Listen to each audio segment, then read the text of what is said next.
अब हम देखेंगे क्वेश्चन नंबर 2 एक्सरसाइज 1.1 का। तो इसमें ये हमें फाइंड करना है which of the following matrices are equal. यानी ये हमारे पास बहुत सारे मैट्रिसेस दिए हुए हैं, इनमें से हमने देखना है कि इक्वल मैट्रिक्स कौन कौन से हैं। तो इक्वल मैट्रिक्स की हमने डेफिनेशन पढ़ी है पीछे के। उसके लिए दो कंडीशन थी कि कोई भी 2 या 3 या 4 मैट्रिक्स आपस में इक्वल कब होंगे, जब उनका आर्डर सेम होगा और उनके करस्पॉन्डिंग एंट्रीज यानी अंदर के जितने भी एलिमेंट्स हैं वो आपस में इक्वल होंगे। जैसे पहला एलिमेंट पहले के, दूसरा दूसरे के, तीसरा तीसरे के इक्वल होगा, इस तरह से। तो ये हमारा पहला मैट्रिक्स है ए इज इक्वल टू 3। इसको हम देखेंगे कि इसके इक्वल कोई आता है या नहीं। तो इसके लिए आप देखें इसका आर्डर कितना है, एक ही रो है और एक ही इससे कॉलम बन सकता है। तो 1 बाई 1 आर्डर है इसका। अब 1 बाई 1 आर्डर का बाकी मैट्रिक्स देखेंगे। ये देखें इसकी 1 रो है और कॉलम 2 है, ये इसके आर्डर के इक्वल नहीं आएगा। फिर ये सी इक्वल टू 5 -2, सॉरी ये 2 मैंने थोड़ा दूर करके लिख दिया है, ये इसके साथ माइनस हो रहा है 5 -2। ये एक ही एलिमेंट है 5 -2, ये भी एक एलिमेंट है, ये भी एक एलिमेंट है। आर्डर इसका भी और इसका भी एक ही है 1 बाई 1। अब देखेंगे 5 -2 को हमने ऑपरेट किया, 5 में से 2 निकाला माइनस किया तो क्या बचा, 5 -2 equal to 3। A is equal to 3, C is equal to 3। यदि दोनों का आर्डर भी सेम हो गया, अंदर के एलिमेंट्स भी इक्वल हो गए। अब ये ए इज इक्वल टू सी आ गया।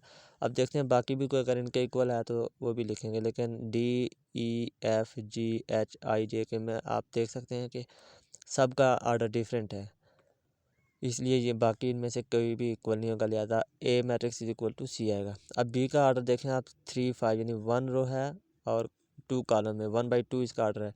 तो 1 बाई 2 आर्डर के बाकी मैट्रिक्स देखेंगे तो ये हमारा पहला डी मैट्रिक्स है, इसकी रो 1 ही है लेकिन कॉलम 2 है। आर्डर इसका भी सेम आ गया 1 बाई 2, लेकिन इसका पहला एलिमेंट 3 है, इसका पहला एलिमेंट 5 है। 3 इज़ नॉट इक्वल टू 5। अगर एक भी चीज़ डिस्टर्ब हो गई तो ये इक्वल नहीं रहेंगे, लिहाजा B is not equal to D. लेकिन आगे देखते हैं कोई और मैट्रिक्स अगर हो। ई का आर्डर 2 बाई 2 है, देख सकते हैं आप, 2 रोज और 2 कॉलम, 2 बाई 2 है, लिहाजा ये भी इसके इक्वल नहीं आएगा, आर्डर डिफरेंट। ये 2 बाई 1 आर्डर है, लेकिन इसका आर्डर हमें 1 बाई 2 है, ये भी इसके इक्वल नहीं आएगा, आर्डर डिफरेंट हो गया। ये भी आर्डर डिफरेंट हो गया इसका, क्योंकि ये लिखा हुआ है 3 - 1 3 + 3, यानी 2 रोज हैं इसकी और 2 रोज हैं इसकी और एक ही कॉलम है। ये बनेगा क्या कि 2 बाई 1 आर्डर आ गया, ये भी इससे डिफरेंट है, बाकी भी डिफरेंट है। ये भी 2 बाई 2 है, ये भी 2 बाई 2 है, ये 1 बाई 2 है। लेकिन अब यहाँ अगर आप देखें तो बी इज इक्वल टू 3 5, पहला एलिमेंट यानी 1 बाई 2 इसका आर्डर है, और आई के अंदर आप देखें तो 1 बाई 2 आर्डर है, पहली रो और फिर ये 2 कॉलम, 1 बाई 2 और 1 बाई 2 आर्डर सेम आ गया। आप पहला एलिमेंट 3 है, दूसरा 5, यहाँ पहला एलिमेंट 3, दूसरा 3 + 2 है। 3 + 2 का मतलब भी यही है कि 3 + 2 इज इक्वल टू 5, यानी पहला 3 इक्वल टू 3 भी आ गया, 5 इज इक्वल टू 3 + 2, ये भी 5 आएगा। अब बी इज इक्वल टू आई, ये मैट्रिक्स भी आपस में इक्वल हो गए। इसके बाद अगर आप देखें ई मैट्रिक्स का आर्डर तो ये 2 बाई 2 है, तो 2 बाई 2 के बाकी मैट्रिक्स कौन कौन से हैं, ये भी 2 बाई 1 है, ये भी 2 बाई 1 है, ये 2 बाई 2 है। तो यहाँ इसके अंदर एलिमेंट्स भी देखें, 4 4 के इक्वल, 0 0 के इक्वल, 6 6 के इक्वल, 2 2 के equal, E is equal to H. अब ये आर्डर भी इसका डिफरेंट हो गया, लेकिन इसका आर्डर देखें तो ये इसके इक्वल ही है, 2 रोज हैं और 2 ही कॉलम्स हैं। तो बाकी अंदर एलिमेंट्स देखें तो ये 2 + 2 लिखा है जो 4 आंसर देगा, और ये 4 इस 4 के इक्वल आएगा। फिर 2 + 4 = 6, ये भी इक्वल आएगा। 2 - 2 = 0, ये भी इक्वल, और 2 + 0 = 2। यानी ये 3 मैट्रिक्स जो हैं ये आपस में इक्वल हैं, आर्डर में भी और इसके करस्पॉन्डिंग एंट्रीज भी इक्वल है, लिहाजा ये हम लिखेंगे E is equal to H is equal to J. Sorry, इधर मैंने आई लिखा हुआ था जो काट के मैंने जे लिखा है। अब ये बाकी सारे मैट्रिक्स इक्वल हो गए। अब देखते हैं हमारे पास एक मैट्रिक्स बच गया एफ, जिसका आर्डर है 2 बाई 1, 2 रोज हैं और एक कॉलम है। तो 2 बाई 1 आर्डर का बाकी मैट्रिक्स हमारे पास एक ही है जी, ये हमारे पास दो रोज हैं, एक 3 - 1, ये 3 - 1 एक ही एलिमेंट है और यहाँ से रो बनेगी। फिर दूसरा 3 + 3, ये भी एक ही एलिमेंट है और यहाँ से भी आगे रो बनेगी। तो ये दो रोज हैं और एक कॉलम बन गया, और ये भी दो रोज हैं और एक कॉलम है। अब अंदर के एलिमेंट देखें तो ये 2 है, ये 3 - 1 है, ये भी आंसर क्या देगा 2। ये 6 है, ये क्या है 3 + 3, ये भी क्या आंसर देगा 6। तो 2 = 2 आ गया, 6 = 6 आ गया, यानी कि एफ जो मैट्रिक्स है ये किसके इक्वल आ गया, F = G। ये मैट्रिक्स आपस में इक्वल आ गए। ये था क्वेश्चन नंबर 2। अब क्वेश्चन नंबर 3 हम देखेंगे, वो क्या है कि find the values of A, B, C and D which satisfy the matrix equation. ये हमारे पास मैट्रिक्स इक्वेशन दी हुई है, यानी दो मैट्रिक्स हैं और वो आपस में इक्वल हैं। तो इसमें से हम A, B, C, D की वैल्यू फाइंड करेंगे। तो गिवन हमारे पास क्या है कि दो मैट्रिक्स हमारे पास इक्वल हैं। तो जब दो मैट्रिक्स हमारे पास इक्वल हैं तो हमें पता है कि उसके लिए दो कंडीशन है। एक तो यह है कि सबसे पहले उसका आर्डर सेम होना चाहिए दोनों का, फिर उसके अंदर करस्पॉन्डिंग जो एलिमेंट्स हैं वो आपस में इक्वल होने चाहिए। तो ये एक एलिमेंट है, फिर ये भी एक एलिमेंट, ये भी एक एलिमेंट है और ये भी एक एलिमेंट। इसका आर्डर देखें तो ये दो रोज हैं और दो कॉलम, यानी 2 × 2 मैट्रिक्स इसका आर्डर है।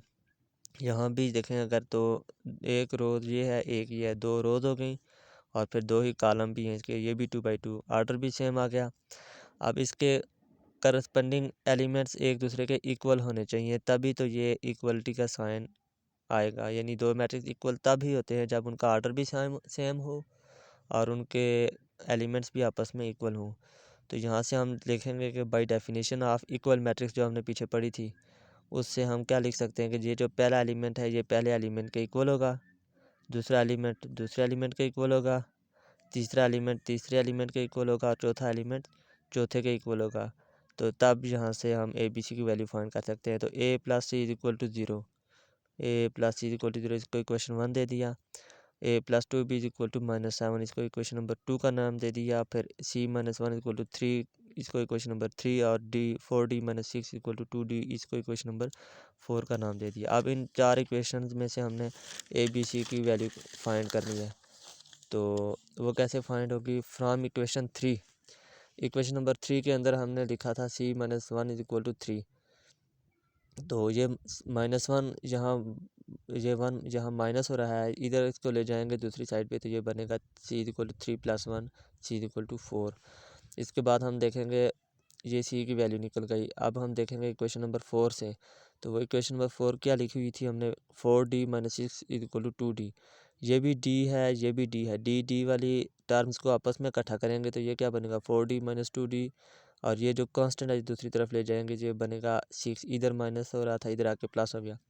तो अब 4D में से 2D निकालेंगे तो 2D बचेगा, 2D = 6। तो ये 2 6 पर डिवाइड हो जाएगा तो हमारे पास आंसर आएगा D = 3। अब इक्वेशन नंबर 1 के अंदर हमने देखा वो इक्वेशन क्या है, A + C = 0।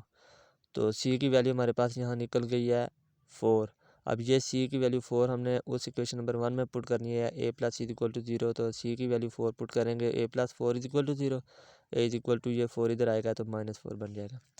अब using the value of A = -4 into equation number 2 क्या थी कि A + 2B = -7। तो यहाँ A की जगह हमने इसकी वैल्यू पुट करनी है -4। तो ये क्या बनेगा, -4 + 2B = -7।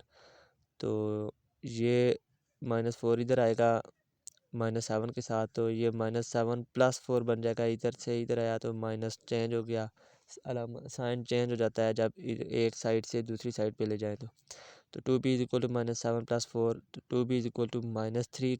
माइनस इसलिए कि 7 बड़ा था, इसके साथ माइनस साइन है, और प्लस छोटा था इसके साथ ये प्लस, 4 छोटा था इसके साथ प्लस का साइन है, इसलिए प्लस नहीं आया बल्कि बड़ा 7 है इसलिए माइनस का साइन आया। तो 2B = -3, तो B = -3/2।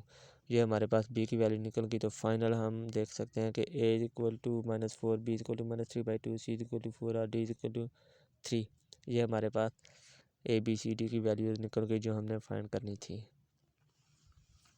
इसके आगे अब हम देखेंगे एक्सरसाइज 1.2 से पहले जो बेसिक कंसेप्ट हैं और फिर उनके बाद एक्सरसाइज 1.2 शुरू करेंगे इंशाल्लाह।